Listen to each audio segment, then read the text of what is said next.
अभ्यास की हो। इस कहानी का शुरुआत हमारा हीरो जिसका नाम होता है वुलिन, वह अपना कुंफू शिक्षा को पूरा करने के बाद शहर में आम जिंदगी जीने के लिए एक नौकरी के तलाश में आया होता है। पसीना भरे वुलिन के सामने एक मासूम बच्चा शैतानी करते हुए आइसक्रीम दिखाने लगता है। इसी बीच शहर की कुछ गुंडे एक अमीर आदमी को मारने के लिए उसको पीछा करते समय इस बच्चे की आइसक्रीम गिराते हुए यहाँ से चले जाते हैं। इस बच्चों की मुस्कुराहट छीनने वाला उन गुंडों के पीछे जाकर वुलिन अपने कुंफू के मदद से पंच और खतरनाक किक मारते हुए सबको हवा में उछालकर अपने लोहे वाले जूते से उन गुंडों को अपना औकात दिखा देता है। इसी बीच वह अमीर आदमी वुलिन को थैंक्स बोलते हुए कुछ पैसे ऑफर करता है, लेकिन वुलिन उस पैसे को लेने से इनकार करते हुए उस बच्चे के पास आकर बात करते समय वुलिन जिन गुंडों की गैंग को मारा था उन गैंगों की बॉस यहाँ पर आया हुआ है। इसी के साथ हमें यहाँ पर पता चलता है वह बॉस वुलिन का भाई होता है। वह दोनों मास्टर के पास कभी कुंफू सीखा करते थे जिसका नाम होता है जियांग ली, जो कि कुंफू के मामले में वुलिन से भी कई ज्यादा खतरनाक है। वह एक दिन मास्टर के साथ कुंफू सीखते समय कुछ गलती के कारण मास्टर उसको निकाल देता है। जियांग ली वहां से निकलने के बाद अपने कुंफू के मदद से शहर में आकर इलीगल बिजनेस करते हुए इस शहर का सबसे बड़ा गैंगस्टरों का बॉस हो जाता है। इसी बीच बात करते समय वुलिन जियांग ली को बताने लगता है मास्टर अब इस दुनिया में नहीं रहे,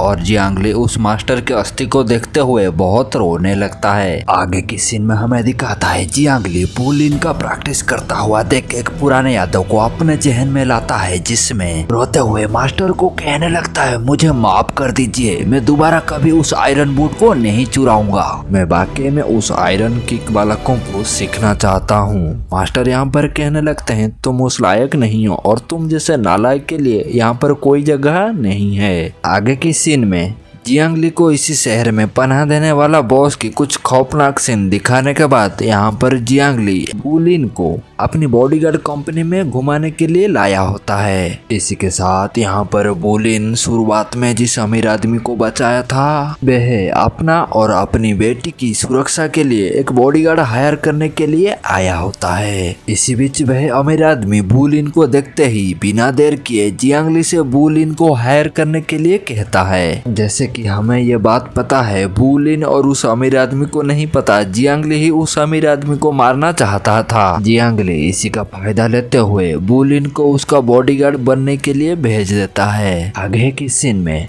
वह अमीर आदमी वुलिन की मदद से क्लब से अपनी बेटी को गुंडे से छुड़वाते हुए अपने घर पे लाता है, और इस लड़की का नाम होता है ली। ली अगले सुबह उठने के साथ नहाने के बाद जैसे ही कपड़ा पहनने को जाती है वुलिन को देखते ही परेशान हो जाती है।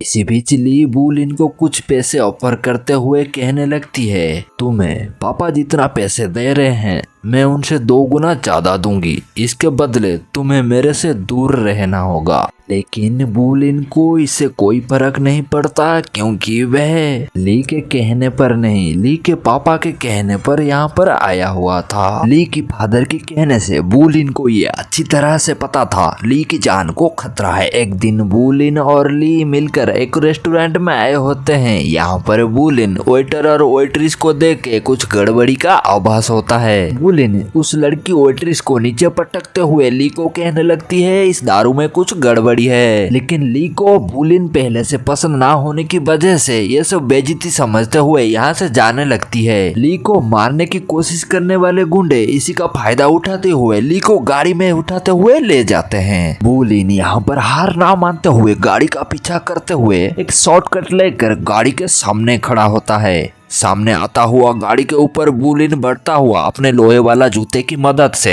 गाड़ी के शीशे के ऊपर जंप करता है। इसी के साथ वह सभी गुंडे को मारते हुए आखिरकार वह ली को बचा ही लेता है। ली वुलिन को पूछने लगती है आखिर तुम उस रेस्टोरेंट में उन गुंडों को कैसे पहचाना। वुलिन यहाँ पर ली को कहने लगता है कुंफू सीखने से आपकी सतर्कता बढ़ जाती है। हालांकि वह वेटर के भेष में थे लेकिन वे अपने बॉडी लैंग्वेज को नहीं छुपा पाए। आगे की सीन में में बुलिन कुंफू करते हुए अपने मास्टर की कुछ यादों को जहन में लाता है, जिसमें मास्टर कहने लगते हैं, तुम्हारा बॉडी पैदाइशी खास है, मानो कि कुंफू और किक की अभ्यास के लिए बनी हो, और मैं तुम्हें 108 किक सिखाऊंगा। मुझे यकीन है तुम इसको सही से इस्तेमाल करोगे। आखिर में वह ली को गुंडों से बचाते समय एक मास्क मैन की रिंग को याद में लाता है। वह शख्स जियांग ली का खास आदमी होता है। यहाँ पर बुलिन श्योर हो जाता है कि जियांग ली वह शख्स है जो ली और ली के फादर को मारना चाहता था। बुलिन इस सवाल को लेकर जियांग ली के पास जाता है। जियांग ली यहाँ पर बुलिन को बताने लगता है, मैं इस बॉडीगार्ड कंपनी को जहाँ पर कब्जा करके खोला हूँ, आखिर ये प्रॉपर्टी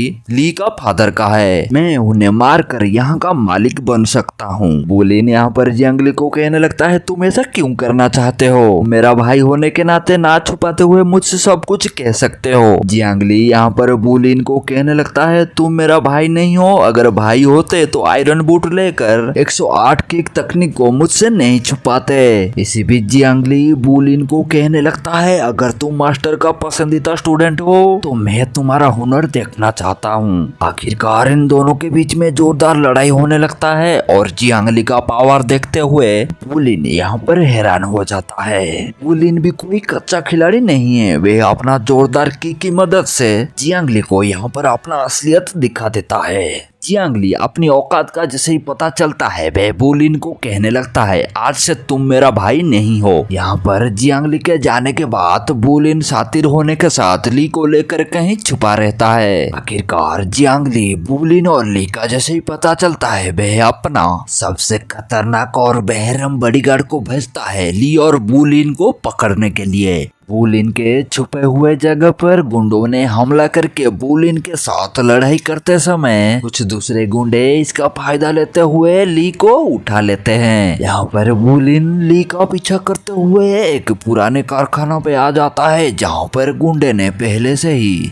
बुलिन के लिए लोहे वाला वजनदार ट्रैप्स रखे हुए थे। बुलिन इस ट्रैप में जैसे ही फंस जाता है, इसी बीच गुंडों ने हमला करने लगते हैं। बुलिन को उस छोटी सी ट्रैप से कोई फर्क नहीं पड़ता, क्योंकि इन सभी चीजों से वह अभ्यास करके कुंफू में महारत हासिल कर चुका है। मानो कि ऐसे ट्रैप्स बुलिन के लिए ब्रह्मास्त्र है। वह इसी के मदद से वह गुंडों को ऐसे मारता है, गुंडों को ऐसे लगता है कि कोई हाथौड़ा से वार कर रहा हो। लेकिन इस सब का कोई फायदा नहीं है, क्योंकि बुलिन को यहाँ पर महसूस होता है वह बॉडीगार्ड लगभग बुलिन का ही जैसे पावरफुल है। यहाँ पर बुलिन वह खतरनाक और बेरहम बॉडीगार्ड के सामने ट्रैप्स में फंसे होते कारण लड़ने में कमजोर हो जाता है। आखिर में वह सभी गुंडे बुलिन को ऐसे मारते हैं मानो कि जैसे अभिमन्यु महाभारत में फंसा हुआ था। और ये पूरे फाइट लगभग 14 या 15 मिनट है। इसके बाद यहाँ पर बुलिन को कार के बोनेट के ऊपर रखते हुए दीवार में फोड़ते हुए बाहर फेंक देते हैं। यहाँ पर एंट्री होता है जियांग ली की, जो बुलिन को मारने आया होता है।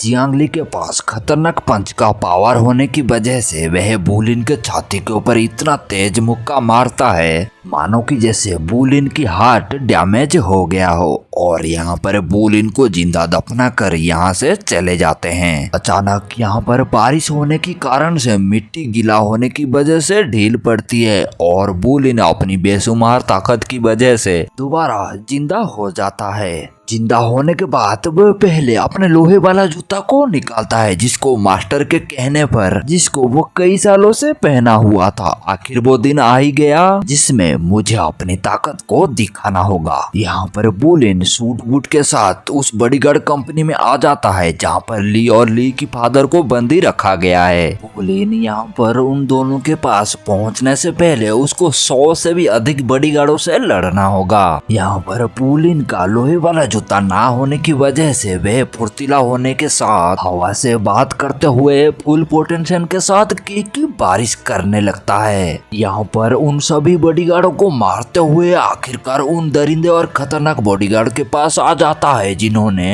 बुलिन को मारकर जख्मी किए थे। इनके साथ लड़ाई होते समय आखिर में इन सभी को भी एक एक पंच और किक से इनकी औकात दिखा देता है। इन सभी को बुरी तरह से मारने के बाद वह ली और ली के फादर के पास आ जाता है, जहाँ पर पहले से ही जियांगली और जियांगली का बॉस मौजूद थे। यहाँ पर हमें पता चलता है जियांगली का बॉस जो बुलिन का असली पिता होते हैं। यहाँ पर सीन फ्लैशबैक में जाता है जहाँ पर बुलिन के पिता बुलिन को पहाड़ से नीचे फेंकने का दिखाता है। यहाँ पर हमें ये पता चलता है ली के फादर बुलिन के पिताजी के साथ कभी मिलकर स्मगलिंग का काम किया करते थे और उन दौरान ली की माँ को पुलिस में झूठे केस में फंसवाते हुए मार दिया था। और उसी दिन से ली के फादर बुलिन के पिताजी से अलग होकर खुद को छुपाते हुए अपने बेटी का रक्षा करता है। यहाँ पर बुलिन अपने पिताजी को पूछने लगता है आखिर तुमने अपने बेटे के साथ ऐसा क्यों किया। यहाँ पर हमें पता चलता है बुलिन की पिताजी स्मगलिंग की कारोबारों में खुद को एक बड़ा बिजनेस की तौर में देखना चाहता था। इन सब में सक्सेस ना होने की वजह से बुलिन की पिता का जो बॉस होता है वह बुलिन की बात करते हुए कहने लगता है तुम्हारा बेटा इतना शक्तिशाली है कि उसके पास कोई भी बुरी शक्ति आएगा तो वह कमजोर पड़ जाएगा और यही वो कारण है जिसमें तुम आगे नहीं बढ़ पाते हो। बुलिन के पिताजी बुलिन को कहने लगता है और यही वो वजह है जिसमें मुझे तुमको मारना पड़ा। नाटक करते हुए बुलिन को कहने लगता है इसी वजह से तो तुम आज इतना ताकतवर बन पाए हो। बुलिन यहाँ पर कहने लगता है मुझे पता था आज जैसे दिन एक न दिन मेरे जिंदगी में जरूर आएगा और मैं इसीलिए खुद को इतना ताकतवर बनाया। इसी बीच बुलिन और जियांगली के बीच में फाइट होता है और इन दोनों की लड़ाई में बुलिन अपने किक के मदद से जियांगली के हड्डी पसलियों को एक कर देता है। इसी बीच जियांगली को हारता हुआ देख बुलिन के पिताजी जियांगली को शूट करते हुए कहने लगता है यहाँ पर कमजोरों का जिंदा रहना कोई हक नहीं है। यहाँ पर बुलिन के पिताजी बुलिन को कहने लगते हैं तुम इतने ताकतवर जो हो गए हो मेरे साथ मिल जाओ ताकि हम इसी शहर में राज कर सकेंगे। बुलिन जियांगली का मौत देखते हुए गुस्से के साथ जैसे ही अपने पिताजी के तरफ बढ़ने लगता है वहाँ पर मौजूद एक शख्स बुलिन के छाती के ऊपर गोली मारता है। बुलिन नीचे गिरने के बाद जैसे ही वह शख्स आगे बढ़ता है बुलिन अचानक उठता है। बुलिन अपने किक के मदद से उस आदमी को हवा में उछालकर अपने पिताजी के पास जाता है और कहने लगता है कि आज तुम्हें पता नहीं मेरा हाथ बाएं नहीं दाहिने तरफ है। पर बुलिन अपने पिताजी को मारने की बजाय कहने लगता है मैं तुम जैसे आदमियों को मार के तुम जैसे बनना नहीं चाहता। यहाँ पर बुलिन के पिताजी कहने लगते हैं तुम भी मेरे जैसे ही हो, देखना एक दिन आएगा तुम्हारे भी मेरे जैसे ही हालत होगा। यहाँ पर कुछ साल के बाद हमें दिखाता है बुलिन के पिताजी मर चुके हैं और बुलिन एक पहाड़ के ऊपर खड़ा होते हुए कहने लगता है पिताजी तुमने जिंदगी भर अंधेरा देखा और मैंने रोशनी। इसी के साथ यहाँ पर ये मूवी खत्म होता है। अगर ये मूवी आपको अच्छा लगा प्लीज कमेंट करके जरूर बताना और हाँ सब्सक्राइब के साथ बेल आइकन को भी दबा देना ताकि मैं ऐसे मूवी आपके लिए लाता रहूं।